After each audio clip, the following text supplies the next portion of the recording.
Alright guys, Jameson and Alex here. We're back. Today we're bringing you a new subclass from Guillmans Guide to Speed. More on that in a little bit.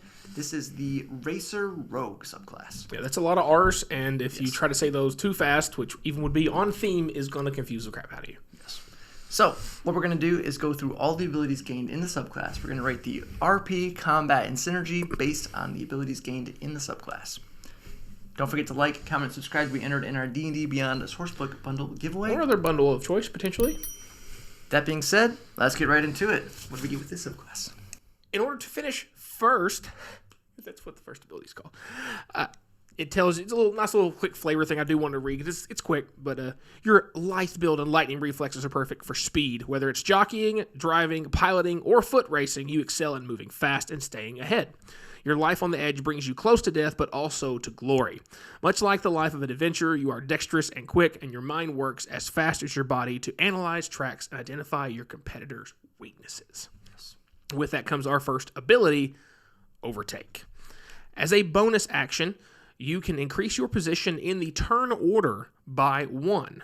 So if you previously took your turn third out of 7, whatever number there, after using the Overtake ability, you would then take your turn second in the order. If you were already at the top of the order, your speed instead increases by 10 feet until the end of combat. This feature can only be used while in initiative order. So if you're also at level 3, we have speed kills. For every 10 feet of movement you take directly before making an attack, you can add +1 to the damage. You also gain an additional way to use sneak attack. You don't need an advantage on the attack roll to use sneak attack against a creature if you move half your speed or more immediately before making the attack. All the other rules of sneak attack still apply to you. Great for helping you get your sneak attacks. Makes you think of Swashbuckler Rogue as one of those subclasses that give you another way to get your sneak attack. And again, it's a rogue in combat. It's your thing. Yes, so making sure you can do your thing main ability is good. For offense, for sure. At level 9, we have probably the most unique ability on here, which is Team Development. Your experience working with teams allow you to find proper local talent.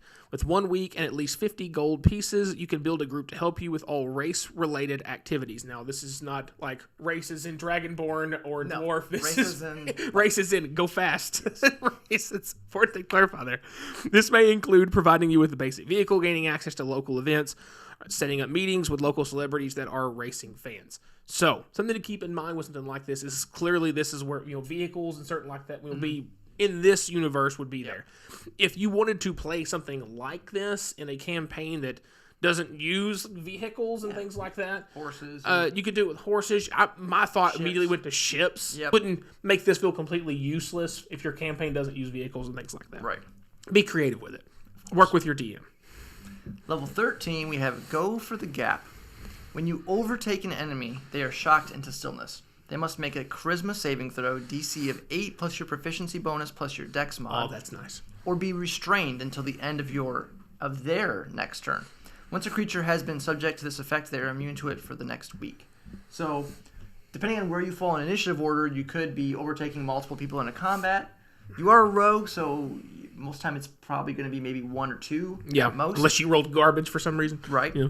But it's a nice way to get restrained, which will give you just some more control kind of options for a rogue. A little bit of indirect, not a ton of control over it, but it doesn't cost you anything either. And then before we can move on to the capstone, I just want to give a little bit more information about this Kickstarter. Obviously, it's called Guillmans Guide to Speed, so it's all about going fast. That's kind of the main thing. Man, that's on the nose there. High octane adventure action. This Kickstarter is brought to you guys by Only Crits. They've recently done a collaboration with Bob World Builder, if you're familiar with that channel. Also, they are working with Blaine Simple. Some cool stuff in the community for sure. The main focus, again, is speed, vehicles. Some of the unique things with this one, there's vehicle creation mechanics, so ways to create and design vehicles. And also would be a fun way, especially if you had like an artificer in the party too. Would be a very fun way for make a friend. Setting and everything as arcane punk, so kind of in the vein of that steampunky feel, but with magic. Cool options with that. Technology meets magic a little bit there. Exactly. So racing rules, some cool stuff with that. Some enchantments acting as a way to customize artifacts. On our channel, we're all about subclass options, character options, things like that. 40 plus new spells, 50 plus magic items, 10 potions, 4 new classes, 12 subclasses, 6+ races, 15 backgrounds, 10 player feats, 40+ monsters. The 10 player feats, I think I find interesting. It's one of those things where their feats are maybe the most customizable thing in the game. Definitely, guys, make sure you check this out. There is early backer reward if you back it within 48 hours, which at this point of video release will be about 24 hours in, so you only got about another day to do it. Yeah! They're going to give a free set of dice. Definitely worth checking out. I like dice. So, yeah, I like dice, play D&D. I like dice. Get some free stuff while you're at it. So, check this out. Lots of cool stuff coming from them. Let's move on to the capstone ability. Level 17, we get Kinetic Energy Recovery System, or KERS, if you will. It's on there. I just did that myself. When you succeed on a dexterity saving throw that is subject to your evasion ability from your base rogue, instead of taking no damage, you may choose to take half damage and store the total damage rolled to be redirected at a target of your choice on your turn. Damage stored in this way can be dealt with an attack that meets the prerequisites for sneak attack. This effect cannot stack, so you can't just evasion from but you can't backload a bunch of them to blow something up.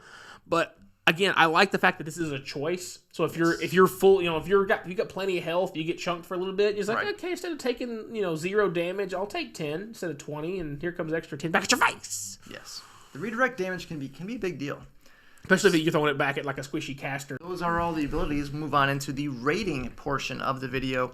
First up is the RP.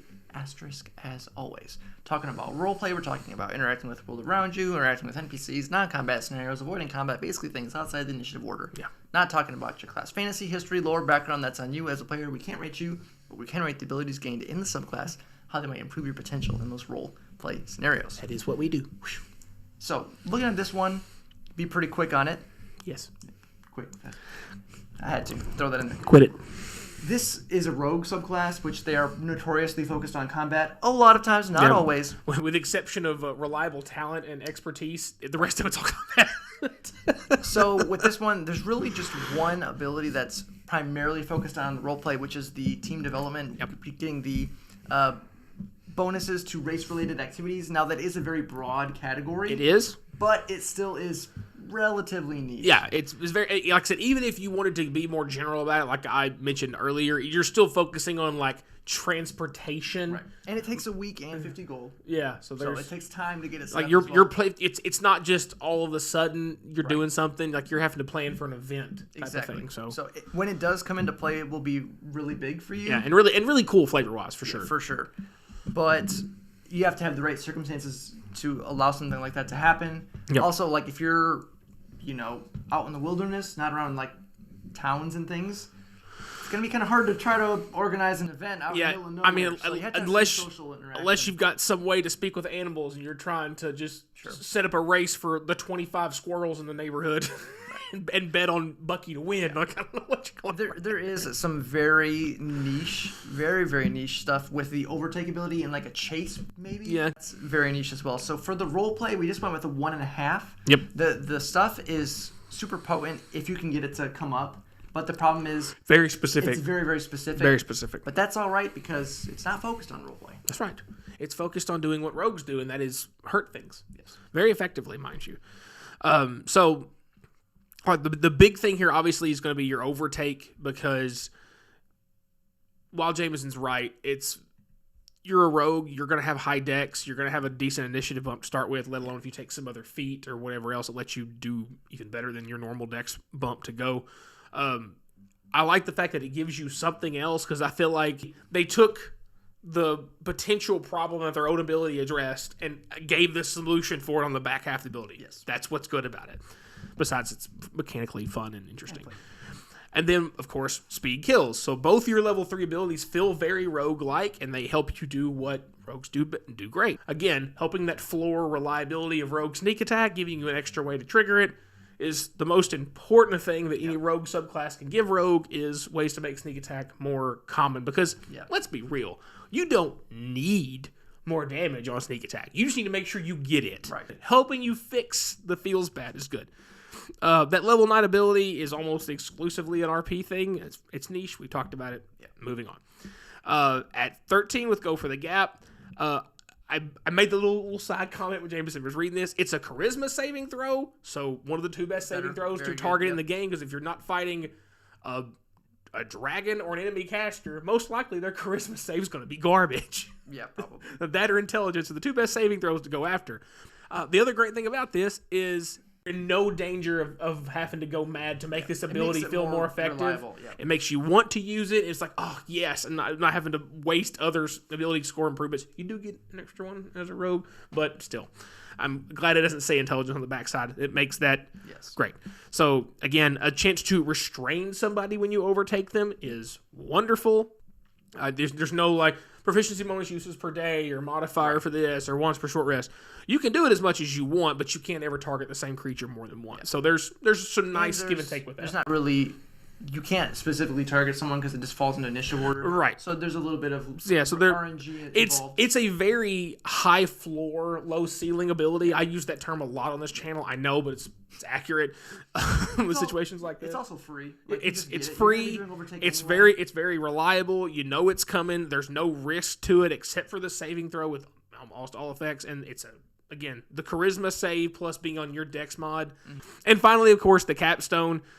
Again, giving you a choice for how to modify your own built-in evasion. Mm-hmm. So if you want to take no damage because you're low health or it's a ridiculous buck ton of damage, it's like, oh, look, I don't want to take a level 6 fireball. No, think I'm good. Or because you don't want to lose half your health in a turn. Sure, don't blame you, one iota. But again, the choice is there. And again, choice is great. No such thing as too much choice. So you can choose to take the damage and deal extra damage. All that is great. The small holding things back here from being any better. Again, like some of the stuff does require very specific situations to trigger.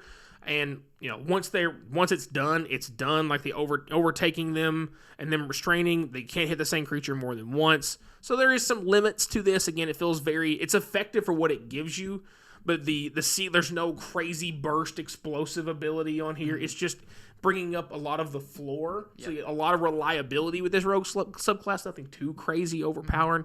So we went with a 4 out of a possible 5 in the combat. So nice reliability, good choices and things like that. Nothing too like, holy crap. Yes. And lastly, kind of moving on to synergy, some shared thoughts on combat and also why we got combat as it was as well. Just I'll kind of input that into this category as well. The biggest thing with Rogue, obviously, for damage output is sneak attack, as we mentioned and as you already know. So anything that's going to help you more reliably trigger that is a big deal. That's why Swashbuckler is very good, very solid, because you can get pretty much guaranteed sneak attack. And with this, you pretty much can too, because you are a rogue. So you can disengage as a bonus action, run to something. You can literally just backstep 10 feet and run 10 feet right back. DM discretion, of course, but you could just run circle around the enemy because it just says 10 feet of movement. Right, so it doesn't say in a straight line. And it says directly before making an attack. It doesn't say directly at the person. DM discretion. But yes, you could theoretically, because basically what that does... I'm letting them do it. As a DM, I would let it because you're kind of like running circles around someone, confusing them. You're building up some momentum, And also, you're trading your movement for damage. Yeah. So it is what it is. But you could also just pinball between enemies, disengage, sneak attack this guy. Next turn, you sprint across over here, sneak attack that guy. Me doing guaranteed sneak attacks. So that is really, really nice. And you get the extra free damage on top of it. And if you take something crazy, hear me out, like a Tabaxi, you go double movement speed. Oh, gosh. You're going to be adding a chunk of extra damage on top of that. If you go like 80 or 100 feet in one turn, you're adding like plus 10, And then, of course, too, with overtake, depending on how turn order happens, like if you get third in the initiative order, you take your turn, and then as your bonus action, you skip the person. So you literally can take 2 turns in a row before that creature gets his second turn. Correct. So depending on how it falls in initiative order and how you lay things out, that can be a huge deal, which is really cool. Again, I just imagine, especially if that's some caster that happens to roll high, and you figure out, like, their first turn, they cast a spell. I was like, you, sir, are going to have a very bad time. There's some randomness involved. Because you already are a rogue, so you're probably going to be at top of initiative order a lot of times, which means if you are your level 13 ability, you're not going to be able to use it, really, because you're already at top of the initiative. It's almost like a little bit of a feels battle, the initiative roll. It kind of rewards you for being unlucky there and giving you more stuff to do. I will say, too, if you want to be a little optimize with it. You could take lucky. Oh, intentionally roll bad on your initiative. Roll. Yeah, you choose a low roll on purpose. It's like rolled a 4 or a 24 for initiative. I'll take the 4. So you just every turn kind of pass someone over. Yeah. So you could do some weird stuff like that if you really wanted to. You absolutely and it could be fun to just be like the opposite of what you would expect for a rogue, but it is what it is. What would also be very interesting in my thoughts with this is if you were something else and you dipped 3 levels of rogue for this. You wouldn't get the restrained bit, but you could get that bonus. Skipping everybody in order, you can get their special. So there, right. It would make for an interesting dip because of that. Yeah, for sure. And then of course too, with the last thing with the evasion, again, if you can, evasion is great when it happens, but it is a specific save. Mm-hmm. But again, dex saves are super common, probably the most common of any save. Most likely. So it's going to be relatively common for you to get that happening. It's true. So you have that choice to add some extra burst damage when you want to sacrifice basically your health to deal more damage. Yep. It doesn't override your base evasion. It is you choose to go that way or not. So that's cool. We gave it a 4 as well in synergy. So very solid in the combat kind of and again, theme of what it is. It couldn't be. Sure. I mean, really, it was there by default just because it helps you get sneak attack more reliably. that is a massive deal. The sneak attack, the bonuses of sneak attack are huge for rogue because again, it is their core. It's the core of their. I mean, it's a similar thing of like if your how is your subclass helping your bardic inspiration for a bard? I mean, like that. Right. Like exactly. It's what your class does. So how are you doing it? Yeah, so very cool, flavorful. I love like the speed thing, moving fast. Yep. Very cool. So that's gonna be it for today, guys. If you enjoyed the video, don't forget to like, subscribe, hit the bell notifications so you know when all of our new videos are coming out. Check out this Kickstarter. Don't want to miss out on that free goodie for early backers. So check that out today. Link down below. As always, guys, thanks for watching.